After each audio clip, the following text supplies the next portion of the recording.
नमस्तेऽस्तु महामाये श्रीपीठे सुरपूजिते शङ्खचक्र गदाहस्ते महालक्ष्मी नमोऽस्तुते। नमस्ते गरुडारूढे कोलासुरभयङ्करी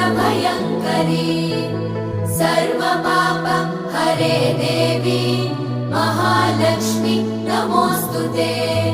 महादेव्यै च विद्महे विष्णुपत्नी च धीमहि तन्नो लक्ष्मी प्रचोदयात्।